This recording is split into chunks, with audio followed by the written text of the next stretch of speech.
दोस्तों, एनवीएन की बातचीत में आपका स्वागत है। आमतौर से ये इम्प्रेशन दिया जाता है कि बीजेपी और आरएसएस इनविंसिबल है और इनको हराया नहीं जा सकता। कि माथुर साहब 2019 में इलेक्शन जीतने के बाद अ, बीजेपी ने जो पहला काम किया अगस्त में, वो ये है कि आर्टिकल 370 खत्म कर दिया और उसके बाद इनका ये ख़्याल था कि ये जो है वो इलेक्शन कराएँगे, तो जम्मू-कश्मीर में पहली बार बीजेपी की अपनी सरकार बन जाएगी, हालाँकि पहले वाली सरकार में भी वो जूनियर पार्टनर थे।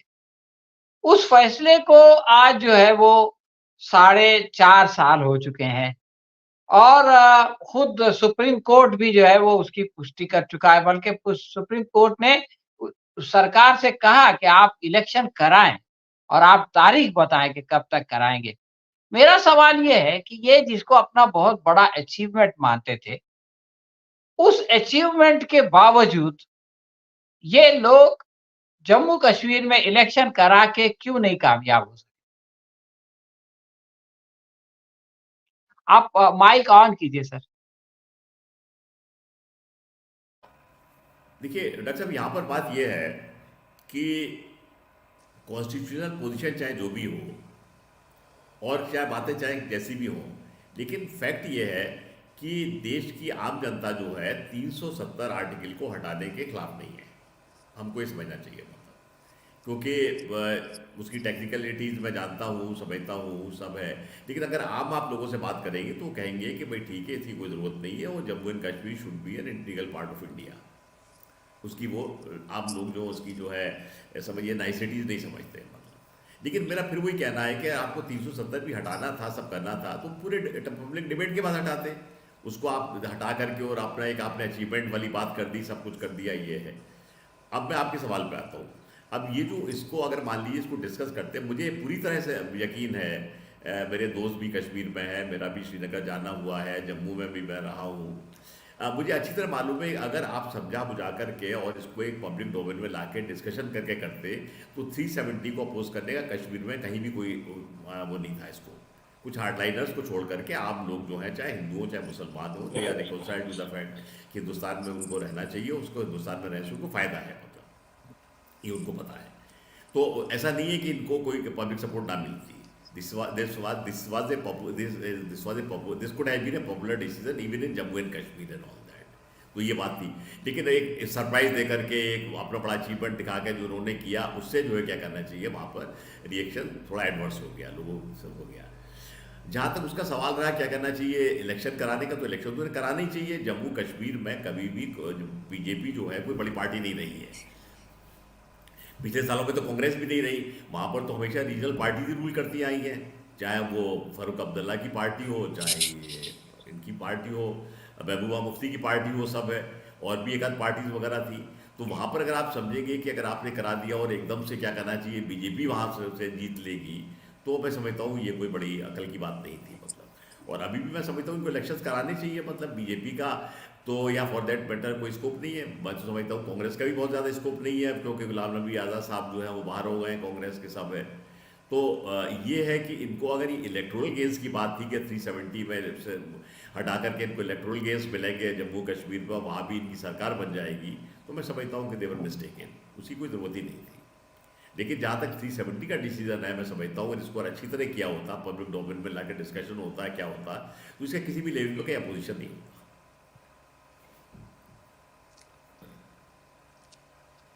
विश्वास उदकी साहब, मैं ये पूछ रहा था कि ये इम्प्रेशन दिया जाता है मीडिया के ज़रिए से कि बीजेपी इनविंसिबल है, अजेय है, इसको कोई हरा नहीं सकता, इसके पीछे जो है वो बहुत बड़ा संघ परिवार है वगैरह-वगैरह। लेकिन हम देखते हैं महाराष्ट्र में पिछले इलेक्शन में 2019 के अंदर बीजेपी ने बड़े-बड़े कांग्रेस के लीडर्स को, बल्कि उनका जो फ्लोर लीडर थे, उनको भी जो है वो उन्होंने तोड़ दिया और एनसीपी के भी आधे से ज़्यादा खाली कर दिया। लेकिन इसके बावजूद जब चुनाव हुए, तो बीजेपी की सीटें 115 से घट के 105 पे आ गई, जबकि शिवसेना उनके साथ थी। और उसके बाद हम ये देखते हैं कि इन्होंने शिवसेना को तोड़ दिया, एनसीपी को तोड़ दिया। इसके बावजूद मुंबई में और थाना में म्युनिसिपल का इलेक्शन ये लोग नहीं करा रहे हैं, ये टाल रहे हैं। तो जब इतनी ताकतवर पार्टी है और इतने बड़े-बड़े चाणक्य इसके अंदर बैठे हुए हैं और इतना बड़ा संघ परिवार है, तो बंबई और थाना का इलेक्शन करा के जीत ले। क्या मसला है? एक लाइन में कहना है तो जो बलून में हवा भरते हैं ना, तो बलून तो बड़ा होते दिखता है, लेकिन बलून से हवा निकलने की वक्त अभी आई है। 2014 की बात करें तो पहले उन्होंने कांग्रेस को तोड़ा, कांग्रेस और एनसीपी को तोड़ के उनके करीब करीब 60% उम्मीदवार उनके नहीं थे, 60% उम्मीदवार बाहरी थे, वो कांग्रेस और एनसीपी के थे। ये 2014 की इलेक्शन के पहले वाली मैं बात बता रहा हूँ। 2019 के बाद उनकी शिवसेना से भी नहीं बनी और शिवसेना ने खुद उनको छोड़ दिया। अब आपने सही कहा है कि एनसीपी शरद पवार ग्रुप और ये जो शिंदे ग्रुप है, मतलब उद्धव ठाकरे जी का, ये भी उन्होंने तोड़ा। लेकिन फिर भी आपने जो 105 की बात बताई, अभी 105 उनके हैं, लेकिन उनको कॉन्फिडेंस नहीं है कि हम जिला परिषद के इलेक्शन कर सकते हैं, 112 म्युनिसिपल इलेक्शन कर सकते हैं, या महानगर पालिका जो है बंबई, ठाणा, पुणे, पिंपरी चिंचवड, इनके इलेक्शन कर सकते हैं। ये कॉन्फिडेंस उनमें नहीं है, इसलिए वो एडमिनिस्ट्रेटिवली पिछले 2 साल से चल रही है। कोर्ट में केस चल रहा है, लेकिन उनको वो केस हटाना नहीं है, क्योंकि अगर वो हटाते हैं तो ये जो महाविकास आघाड़ी और जो अभी इंडिया अलायंस बना है, इसके सारे लोग, ये सारे म्युनिसिपैलिटी और जिला परिषद पर कब्जा कर सकते हैं, क्योंकि बीजेपी की खुद की ताकत महाराष्ट्र में कभी भी 9 या 10% से ज्यादा नहीं थी। उनको कभी भी, मतलब 2014 के बाद ये तय हुआ है और ये प्रमाणित हुआ है कि दूसरे की मदद के बगैर वो आगे बढ़ नहीं सकते। दूसरे की मदद मतलब जब प्रमोद महाजन थे तो उन्होंने बाला साहेब ठाकरे जी की मदद ली, और बड़ा भाई शिवसेना, छोटा भाई बीजेपी, ऐसे करते करते 1988-89 बाद में बाबरी मस्जिद गिराना, तब जाके वो बीजेपी और शिवसेना युति बन गई, अलायंस बन गया। और वो अलायंस फिर कभी टूटी 19 के बाद, सत्ता में आने के बाद, क्योंकि अनुभव ये है बीजेपी जिसके साथ युति करता है वो अपने पार्टनर को ही तोड़ता है। ये जब उद्धव बाला साहब ठाकरे को पता चला, अब ये शरद पवार जी को भी पता चला है कि उनका जो भतीजा है उसी को तोड़ के उन्होंने ले लिया। मतलब ये है कि आरएसएस, बीजेपी अपने खुद के बलबूते पर सत्ता नहीं कायम कर सकती। वो यूपी में भी नहीं, एमपी में भी नहीं, कहीं भी नहीं, हर जगह उन्होंने उनके अलायंस पार्टनर जो अटल बिहारी वाजपेयी के साथ थे वह सब छोड़ के गए, इंक्लूडिंग अकाली दल और शिवसेना। अब उनके पास कोई भी नहीं है, और आज के तारीख में उन्होंने तोड़ फोड़ करके 2014 के बाद जितने भी अलायंस पार्टनर को साथ में लिया है वो भी सब छोड़ के जा रहे हैं। जो रह गए हैं वो बलून से हवा निकलने वाली बात है। तो बलून तो फुगा लिया, वो तो आसमान में जाने वाला है, ये तो मीडिया कहता है, लेकिन लोग इस बलून को एक सिंपल हवा के झोंके से उड़ा देंगे। ये आज के हालात है, चाहे वो राम मंदिर हो, चाहे 370 हो, चाहे और कुछ भी जुमले हो। अब अगले 90 दिन में ये बलून, उसको एक सुई भी टच करती है तो हवा निकल जाएगी। ऐसी स्थिति में आपने जो कहा, बंबई महानगर पालिका इलेक्शन नहीं होगा, पहले लोकसभा होगा, बाद में विधानसभा होगा, बाद में महानगर पालिका वगैरह होगा, क्योंकि इनकी कॉन्फिडेंस लेवल नीचे से नहीं है, ऊपर से है, because they hold the power from the centre. आखिरी सवाल प्रोफेसर प्रदीप माथुर साहब से ये है कि पिछले हफ्ते चंडीगढ़ में चुनाव होने वाले थे। चंडीगढ़ ही पूरे पंजाब में, चंडीगढ़ ही एक ऐसी जगह है जहां पर के बीजेपी का थोड़ा बहुत असर है। तो चंडीगढ़ म्युनिसिपल कॉर्पोरेशन के चुनाव होने वाले थे, मेयर का चुनाव होने वाला था। अब इंडिया अलायंस में जो है वो केजरीवाल और कांग्रेस साथ में आ गए। तो अचानक इलेक्शन के पहले दिन जो सरकारी वो था अफसर जिसको कि इलेक्शन कराना था, वो बीमार हो गया और उसके बाद इनडेफिनेटली जो है वो मेयर का इलेक्शन पोस्टपोन हो गया। इसी के साथ अभी पिछले दिनों नागपुर में एक इलेक्शन हुआ।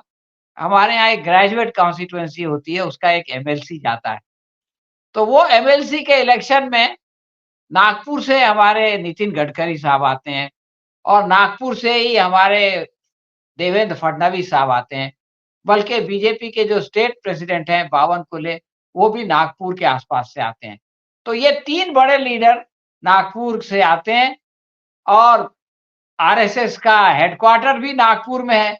इसके बावजूद वो एमएलसी की जो सीट थी, जो ग्रेजुएट एमएलसी की सीट थी, वो बीजेपी हार गई। तो ये जो कुछ रिज़ल्ट सामने आ रहे हैं, चंडीगढ़ का रिज़ल्ट और नागपुर का रिज़ल्ट, ये किस बात का संकेत है? आप अपना माइक ऑन कीजिए सर। नहीं, देखिए ये तो ऐसा है, इलेक्शन में हार जीत तो होती है और उसका एक असेसमेंट भी होता है आदमी को कि कहाँ जीतेंगे कहाँ हारेंगे, हर एक पॉलिटिकल पार्टी को होता है।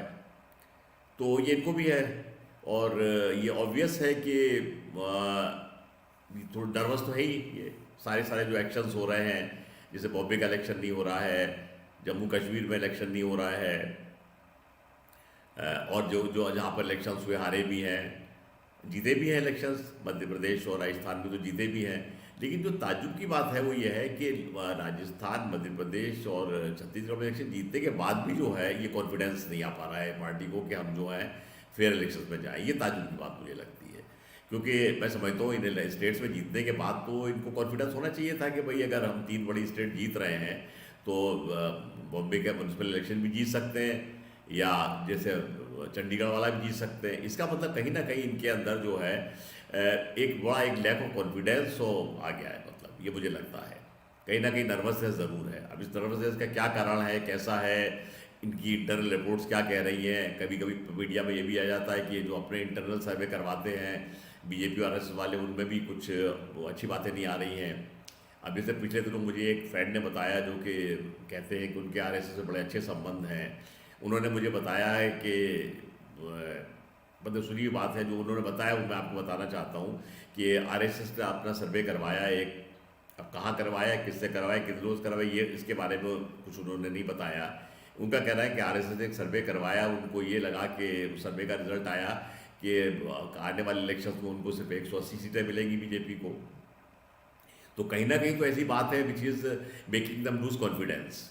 और क्योंकि ये ट्रांसपेरेंट डेमोक्रेटिक प्लेयर नहीं है इसलिए बहुत सेंसिटिव हो जाते हैं, वरना हार जीत तो चली रहती है उसमें। चुनाव में अगर आप मैच में जाते हैं खेलने के लिए तो हार भी सकते हैं, जीत भी सकते हैं।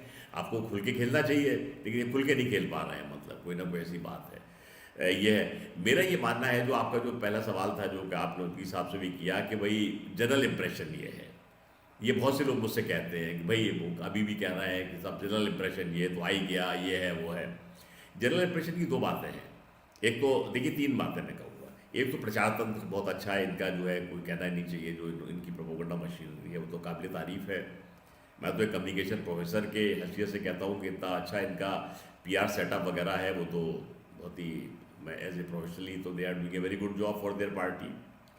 दूसरी बात यह है कि क्या कहना चाहिए, मीडिया के बारे में कहा जाता है कि मीडिया गोदी मीडिया हो गया है और मीडिया जो भी रीज़न हो, क्या हो, लालाओं का दबाव हो, जो भी रीज़न हो, मीडिया प्रो हो गया है। लेकिन एक तीसरा और बड़ा फैक्टर है जिससे ये इम्प्रेशन जाता है कि आई गए, वो तीसरा फैक्टर ये है कि हमारे यहाँ लोगों के पास पॉलिटिकल एजुकेशन बिल्कुल नहीं है। जो अपने को पढ़ा लिखा कहते हैं, जो कि क्या करना चाहिए, ड्राइंग्स में बैठ के बड़ी बड़ी बातें करते हैं, लच्छेदार बातें करते हैं, अच्छी अंग्रेज़ी में हिंदी में सब करते हैं, उनके पास ना पॉलिटिकल समझ है ना उनके पास कोई पॉलिटिकल अंडरस्टैंडिंग है। तो होता क्या है कि हम लोग बड़ी जल्दी जो है बड़े एक एक्सट्रीम पोजीशन ले लेते हैं, डिफीटिस्ट पोजीशन ले लेते हैं। अब मैं याद करता हूँ अपने रिपोर्टिंग के ज़माने की बातें, इंदिरा गांधी ने इमरजेंसी लगा दी, अरे अब तो हमेशा लगी गई, सारी ज़िंदगी ख़त्म ही होगी डेमोक्रेसी, सब है ये सब, ये तरह तो हो ही गया है, फलाना हो ही जाएगा। तो ये सब बातें होती हैं तो लैक ऑफ इंटेलिजेंस और लैक ऑफ एप्लीकेशन की वजह से होती है। मतलब मंदिर आ गया, अब तो सब मंदिर ही हो गया, बह गया सारा मामला। इसमें कोई भी आदमी ना फैक्ट्स करता है, जानना चाहता है और ना उसको समझना चाहता है, ना उसके बारे में सुनना चाहता है। मतलब तो हम लोग जो है जनरल इंप्रेशन से, अच्छा ये वाली बात जो बड़ी मजे की बात है कि ऐसा नहीं है कि हमारा आदमी बिना पढ़ा लिखा आदमी इसमें बहता हो, पढ़े लिखे लोग भी बैठे बात करते रहते हैं इस तरह की। मतलब क्योंकि आपके पास दिक्कत क्या आई है कि हमारे यहाँ पॉलिटिकल एजुकेशन बिल्कुल ख़त्म हो गई है। देखिए जी। हम लोग इस मामले में लकी थे, फॉर्चुनेट थे कि हमारे ज़माने में हिंदुस्तान आज़ाद हुआ था, तमाम लोग थे फ्रीडम स्ट्रगल का पार्ट रहे थे, उससे इंस्पायर्ड रहे थे, तो बताते रहते थे तमाम बातें बताते रहते थे। पॉलिटिकल लीडर्स भी ऐसे होते थे, करते थे। मुझे याद है मैं बिल्कुल यंग जर्नलिस्ट था, 19-20 साल में मैं आ गया था, अखबार में कॉलेज में पढ़ता था, शौकिया आ गया। इंद्र कुमार गुजराल साहब कानपुर आए, मैं वहाँ पढ़ता था, मैं उनके पास गया, बातचीत हुई, तो उन्होंने कुछ कहा, बात हुई, पता नहीं समाजवाद की या कुछ कहा, मैंने कुछ कहा तो उन्हें लगा कि मुझे कुछ आता नहीं है, तो उन्होंने मुझे एक टीचर की तरह समझाया कि देखो इतने में आबादी सेशन हुआ था, उसमें ये रिजल्ट आया था, ये कांग्रेस पार्टी थी, ये कांग्रेस सीएसपी पार्टी थी। तो कहने का मेरा मतलब ये पूरा माहौल में था, हम लोग बैठे रहते थे, जैसे प्रेस क्लब में बैठे हैं या लखनऊ में कॉफ़ी हाउस में बैठे, वहाँ भी इस तरह की तमाम चर्चाएं होती थी। आजकल के जर्नलिस्टों के पास वो चीज़ें है ही नहीं, मतलब। अच्छा, नेताओं का क्या है कि नेताओं का भी जनता से मामला कट गया है, वो सब स्टूडियो में बैठे तैयार होकर के भाषण दे दिया उन्होंने, नक्शेदार बात कह दी, अखबार ने लिखा कि इसने उसने कहा, उसने तंज कसा, और यह पत्रकारिता खत्म हो जाती है। मुझे तो कभी कभी रश्क होता है, हम लोग अपने ज़माने में साइकिलों में दौड़ते थे, लोगों के घर में घुसते थे, खबरें लाते थे, सब कुछ करते, सब कचरी खत्म हो गई सब उसकी। तो ये पॉलिटिकल एजुकेशन कम होने की वजह से क्या हुआ कि हम लोग बड़ी जल्दी किसी बात से इम्प्रेस हो जाते हैं और बड़ी जल्दी एक टोटलिस्टिक स्टेटमेंट दे डालते हैं, मतलब तो आए गई हो गई, फलाना हो ही जाएगा, ये होगा। अब मैंने कईयों से पूछा, मैंने कहा कि राहुल गांधी से मेरे कोई संबंध नहीं है, मैंने कभी ना उनसे बात करी, ना मैं उनका प्रशंसक हूँ, लेकिन अगर आप उसे पप्पू कहते हैं तो मुझे ये तो बता दीजिए पप्पू के गुण क्या क्या होते हैं, करेक्टली बताइए, 1 2 3 4 5 पॉइंट्स, एक कोई स्केल तो बताइए ना। आपने कह दिया कि पप्पू है, आपने कह दिया वो आदमी बुरा है, क्रिमिनल है, तो आप this should be skill to जज ए पर्सन। तो कहने का मेरा मतलब ये कि ना हम इंटेलिजेंट एप्लीकेशन कर रहे हैं, ना पॉलिटिकल अंडरस्टैंडिंग है, तो तमाम बातें कही जाती हैं। तो इसमें सिर्फ आप जो है बीजेपी के प्रचार तंत्र को और मीडिया की भूमिका नहीं है, आम आदमी की भी भूमिका है इस पॉलिटिकल क्या कहना चाहिए, लैक ऑफ एजुकेशन में और पॉलिटिकल लिटरेसी में। तो मैं समझता हूँ जो कहा जा रहा है कि ये मंदिर आ गया, अब तो आई गई पार्टी, ये आ गई वो आ गई, ये सब जो है this is part of, it is because the lack of political literacy among the people who talk a lot and who are fortunate to be having more money and this why thinking to be leaders of society। ये मैं कहना चाहता हूँ। उद्गी साहब, आखिरी सवाल, हमारे पास बहुत कम टाइम है, 1-2 मिनट में। अगर ये लोग इलेक्शन जीत ही गए हैं राम मंदिर के ऊपर, तो आखिर न्याय यात्रा से इतने परेशान क्यों हैं? उसके ऊपर लाठीचार्ज क्यों हो रहा है? उसके ऊपर एफआईआर क्यों दाखिल हो रही है? घूमने दीजिए राहुल गांधी को पूरे भारत में, क्या कर लेगा? इलेक्शन तो आप जीत ही चुके हैं, सारे लोग आपके साथ आ ही चुके हैं। तो आप जो है उस यात्रा को रोक के बदनामी क्यों मोल ले रहे हैं? इस सवाल का क्या जवाब है आपका? देखिए, मंदिर और मस्जिद या चर्च, इसको सामने रख के कोई भी जीता नहीं आज तक, कोई भी नहीं जीता है। और भारत में तो हजारों मंदिर हैं, मस्जिद भी तो 700 साल तो मुगलों का राज था और ब्रिटिशर्स भी 200 साल थे, तो ये तो सब भारत में है, ये तो भारत की विशेषता है। यहाँ पे लोग अपने सवालों के बारे में अपने लीडर को जज करती है, ये भारत की विविधता है। और इसीलिए डर इनके मन में ये है कि मंदिर में प्राण प्रतिष्ठा होने के बाद भी एक मंदिर तो मोरारजी मतलब ये प्राइम मिनिस्टर जाएंगे और दूसरे मंदिर में परमिशन मिलने के बाद भी राहुल गांधी नहीं जा सकते, ये चीफ मिनिस्टर ऑफ असम कहता है और उनका रास्ता रोक दिया जाता है, उनके अगेंस्ट एफआईआर भी किया जाता है, ये हम लोगों ने देखा है। इसका मतलब एक आदमी मंदिर में जाएगा तो उसको वोट मिलेंगे, दूसरे आदमी को रोकने से भी उनको वोट मिलेंगे, ऐसा उस चीफ मिनिस्टर को लगता है। ये डर के मारे जो काम करने वाले हैं, ये डरे हुए लोग आखिर इलेक्शन आप जो कहते हैं वो जीतेंगे, मैं बिल्कुल नहीं समझता वो जीतेंगे। मैं ये समझता हूँ लोगों के असली जो सवाल जो है वो उनके जीने के राह है, वो है रोजगार है या नहीं, महंगाई कम हुई कि नहीं, उनका दाना पाना रहना, सेहत, इसके बारे में सरकार क्या करती है, इसके बारे में वो चिंतित है। और 140 करोड़ लोग सिर्फ मंदिर के ऊपर या मस्जिद के ऊपर या चर्च के ऊपर वोटिंग नहीं करते, वो हमारी हालत कैसे है इसके ऊपर वोट करेंगे, और वो 70% है।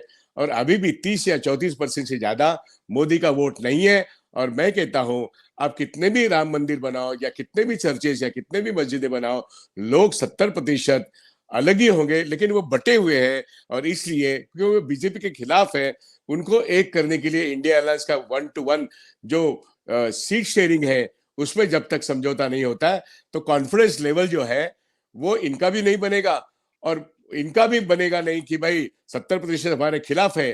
तो ये भी डरे डरे हुए आसाम का चीफ मिनिस्टर राहुल गांधी को रोकता है, लेकिन न्याय यात्रा आगे बढ़ती जाएगी।